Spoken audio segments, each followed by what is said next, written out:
Hello my 10th class student, how are you. मैं अरुण शर्मा, आपका physics teacher, एक बार फिर से आपका स्वागत करता हूं आपके channel ABS physics for you पर। तो बच्चों, आज हम करंट इलेक्ट्रिसिटी की सीरीज़ में 3rd वीडियो तक आ चुके हैं। इस वीडियो में आज हम ये सीखेंगे कि जूल का हीटिंग इफेक्ट क्या था, चीज़ें गर्म हो जाती हैं, कंडक्टर्स गर्म हो जाते हैं करंट पास होने पर, एक्सेट्रा एक्सेट्रा, इनके बारे में।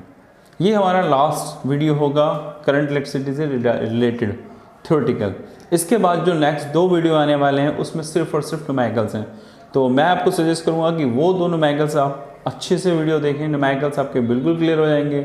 उन वीडियोस में आपको सिर्फ और सिर्फ न्यूमेरिकल्स मिलेंगे related to CBSE board previous question paper.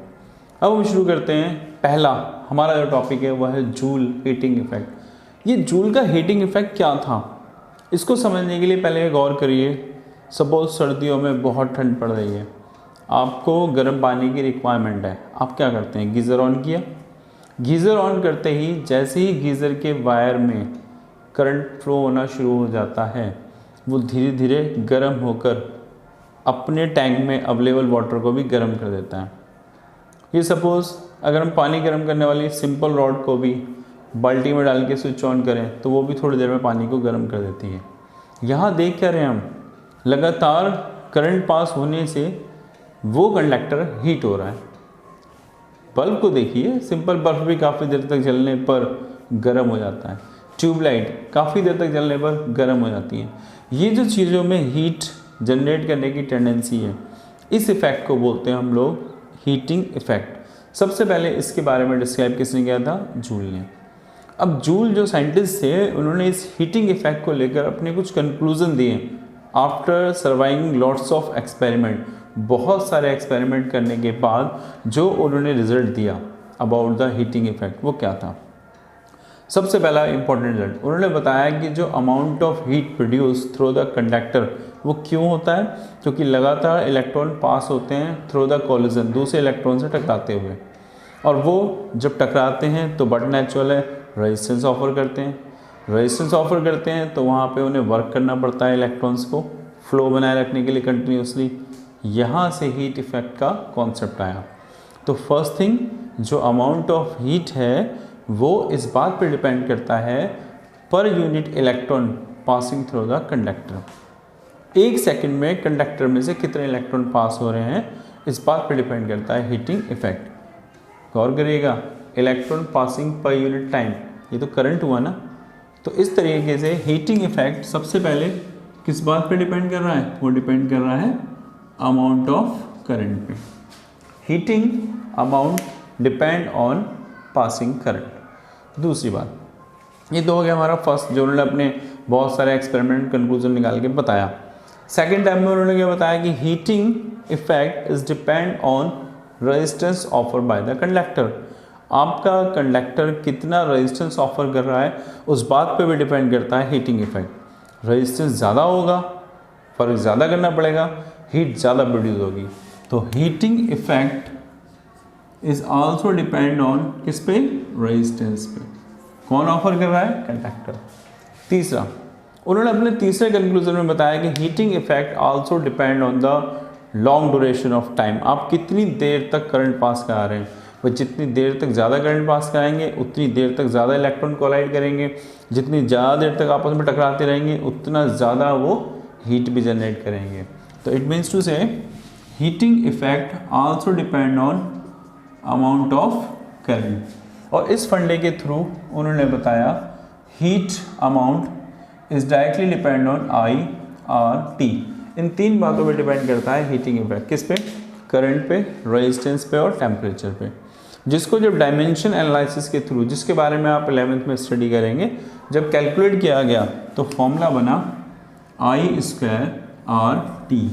ये है हमारा फॉर्मूला किसका, हीट का। इस तरीके से आपने क्या सीखा, जूल इफेक्ट के अकॉर्डिंग हीट जो प्रोड्यूस कर रहे हैं कंडक्टर, वो हीट का अमाउंट डिपेंड करता है करंट पे, मतलब number of electron passing through पर यूनिट टाइम, डिपेंड करता है resistance offer by the material of conductor, depend करता है ड्यूरेशन ऑफ टाइम, कितनी देर तक करंट को आपने फ्लो कराया। नेक्स्ट, अब तक की स्टोरी में हमने क्या सीखा, अब तक की स्टोरी में हमें इतना मालूम पड़ा कि जब भी करंट पास होता है कंडक्टर में से, वो हीट हो जाता है, क्योंकि यहाँ पे कुछ अमाउंट ऑफ वर्क डन करना पड़ता है। और किस लिए करना पड़ता है? जो रेजिस्टेंस ऑफर हो रहा है उसके अगेंस्ट करंट के फ्लो को बनाए रखने के लिए। तो अब हम जो बात करने जा रहे हैं वो है हमारा इलेक्ट्रिकल एनर्जी। कि इलेक्ट्रिकल एनर्जी क्या है?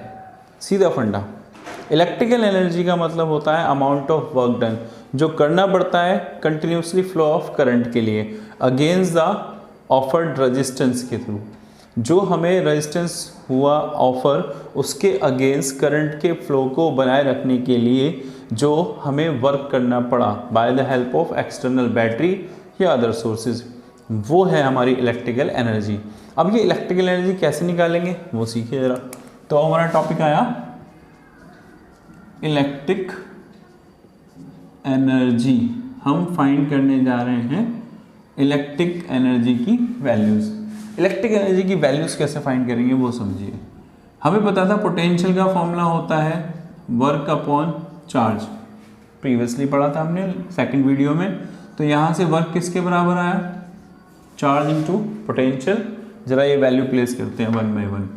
We know very well Q is equal to IT होता है, पढ़ा है हमने। और V इक्वल टू क्या होता है? IR। अगर ये दोनों वैल्यूज़ में यहाँ प्लेस कर दूँ तो Q तो बदल गया हमारे पास IT में और V बदल गया IR में। तो इस तरीके से सिंपली वर्क डन कितना मिला? I²RT। ये क्या हमारे पास? Amount of work done. किसके अगेंस्ट किया? जो ऑफर रेजिस्टेंस हो रहा था उसके। और ये जो वर्क डन होता है इसी को हम लोग बोलते हैं इलेक्ट्रिकल एनर्जी। तो इस तरह से एनर्जी का फॉर्मूला तो हमें मिला I²RT। अब हम बात करते हैं कि इलेक्ट्रिकल एनर्जी के अदर फॉर्मूलेस क्या क्या हो सकते हैं। जो हमने फाइंड किया इलेक्ट्रिकल एनर्जी का फॉर्मूला वो था I²RT, जिसमें I क्या था? अमाउंट ऑफ करंट, R क्या था? रेजिस्टेंस, एंड T क्या था हमारे पास? टाइम। क्या इसके और भी डेरिवेटिव है? बिल्कुल, हम इसको और भी तरीके से लिख सकते हैं। कैसे? सपोज हमें पता है ना V इक्वल टू क्या होता है? IR, जो हमने ओम्स लॉ में पढ़ा था, V इक्वल टू IR। अगर मैं यहाँ से I की वैल्यू निकालूँ तो V अपॉन R, ये वैल्यू मैं प्लेस करता हूँ ऊपर, तो वर्क डन का एक और फॉर्मूला बनेगा V अपॉन R²RT।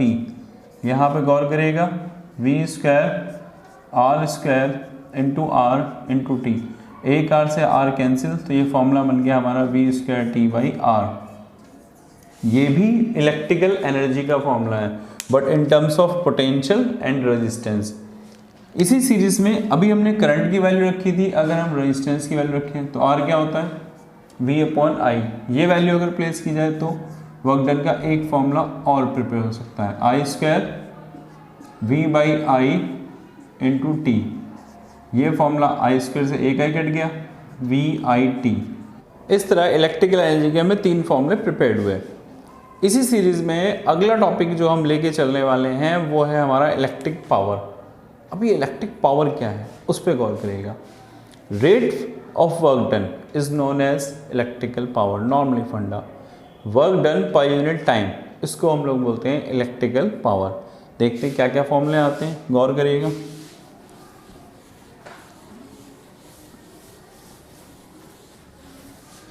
तो मैंने बताया अब तक आपको इलेक्ट्रिकल एनर्जी का जो फॉर्मूला था, या तो आप यूज़ करेंगे VIT या फिर I²RT या फिर V²T अपॉन R, और यूनिट क्या होती है इसकी? जूल। बट अब हम किसकी बात कर रहे हैं? इलेक्ट्रिकल पावर की। तो इलेक्ट्रिक पावर, और अभी आपको समझाया पावर मीन्स होता है वर्क डिवाइड बाय टाइम, यानी वर्क पर यूनिट टाइम, इसी को तो बोलते हैं हम लोग पावर। अब हम किसी भी डिवाइस की अगर पावर निकालना चाहते हैं तो हम इस फॉर्मूले के थ्रू निकाल सकते हैं। कैसे? वर्क का फॉर्मूला एक तो हमें दिख रहा है VIT, डिवाइड बाय T किया तो क्या बचा? सिर्फ VI। एक दूसरा फॉर्मूला भी हो सकता है इसी तरीके से पावर का, वो ये रहा ना, I²RT डिवाइड बाय T रखो, ये बन जाएगा I²R in terms of current and resistance. एक और बन सकता है V²T/R, इसको भी टाइम से डिवाइड करो, ये हो गया V² अपॉन R। इस तरीके से पावर के तीन फॉर्मूले दिखाई दे रहे हैं हमें अलग अलग टर्म में। एक है वोल्टेज और करंट की टर्म में जिसको हम बोल रहे हैं VI, एक है करंट और रेजिस्टेंस की टर्म में जिसको हम बोल रहे हैं I²R, एक है वोल्टेज और रेजिस्टेंस की टर्म में जिसको हम बोल रहे हैं V²/R। पावर की यूनिट क्या होती है? पावर का फॉर्मूला देखो ना, वर्क अपॉन टाइम। वर्क की यूनिट क्या होती है? जूल। टाइम की यूनिट क्या होती है? सेकंड। तो पावर की यूनिट क्या होगी? जूल पर सेकंड, या फिर इसको नॉर्मली हम लोग वॉट भी बोलते हैं। ये है हमारे पास इलेक्ट्रिकल पावर के 3 फॉर्मूले जिसको हम लोग यूज़ करेंगे किस लिए? न्यूमेरिकल्स के लिए। Interesting topic, unit. अक्सर आपने सुना होगा घरों में मम्मी आपको डांटती हैं कि देखो भाई बिजली का बिल बहुत आया क्योंकि आपने इस मंथ बहुत ज़्यादा यूनिट खर्च करी। बार बार दिमाग में एक चीज़ आती है, यूनिट यूनिट। आखिर ये यूनिट है क्या? हम इसी के ऊपर बात करते हैं। बेसिकली यूनिट एक मेजरमेंट है जिसके थ्रू हम कैलकुलेट करते हैं कि हमारा अमाउंट ऑफ बिल कितना होगा इलेक्ट्रिसिटी का। गवर्नमेंट ने हर एक यूनिट के लिए फिक्स अमाउंट फिक्स करा हुआ है। पहले हमें ये पता होना चाहिए कि एज अ फिजिक्स स्टूडेंट कि आखिर यूनिट निकालते कैसे हैं। अगर हम अपने यूनिट को कैलकुलेट करना सीख लें तो हम आसानी से मैथ्स की हेल्प के थ्रू उन यूनिटों को मल्टीप्लाई कर सकते हैं रुपीज़ में। फॉर एग्जांपल एक यूनिट 5 रुपये की है और आपने कैलकुलेट करके देखा कि भाई इस कंजप्शन के थ्रू एक दिन में 4 यूनिट मैंने खर्च करी, तो बिल कितना हुआ? एक यूनिट 5 रुपये की, 4 यूनिट आपने खर्च कर ली, 5 × 4 इज ₹20। ये आपका बिजली का बिल हुआ, जस्ट एग्जाम्पल। लेकिन ये सब तो आप तब करोगे ना जब आप उस यूनिट को काउंट करना सीख पाओगे। तो मैं आज आपको पहले इस यूनिट के बारे में बताता हूँ। इस यूनिट को नॉर्मली हम लोग बोलते हैं किलोवाट आवर। 1 किलोवाट के अप्लायंस को 1 घंटे तक अगर आप यूज़ करो तो आपका बिजली का बिल आएगा 1 यूनिट के हिसाब से। तो 1 यूनिट का मतलब क्या हुआ? 1 किलोवाट के अप्लायंस को 1 घंटे तक यूज़ करना।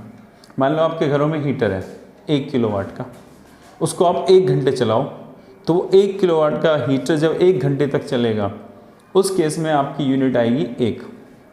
दूसरा, इसको एक स्पेशल इंटरनेशनल लेवल पे भी नाम दिया गया है, board of trade unit. Board of trade unit के नाम से भी इसको बुलाते हैं। इसको निकाला कैसे जाता है और 1 यूनिट का मतलब कितनी एनर्जी हुई, ज़रा ये समझो। तो मैंने अब तक आपको क्या समझाया कि फिज़िक्स में 1 यूनिट का मतलब है 1 किलोवाट वाले अप्लायंस को 1 घंटे तक यूज़ करना। इतने टाइम तक यूज़ करने में जो एनर्जी निकलेगी वो भी हमें फाइंड करनी है, और इस कैलकुलेशन को नाम दिया हमने 1 यूनिट। चलो चेक करते हैं 1 यूनिट किसके बराबर आया। 1 किलोवाट का मतलब कितना हो गया? 1000 वाट। 1 आवर में कितने सेकंड होते हैं? 36 सेकंड। जरा इसको सिंप्लीफाई करना, 3.6 10 की पावर 3 और 3 6, इतने वाट इंटू सेकंड। इसको और सिंप्लीफाई करते हैं। वाट का मतलब क्या होता है भाई? वाट किसकी यूनिट थी? पावर की। पावर क्या? Work upon time. वर्क क्या हो गया? Joule upon second.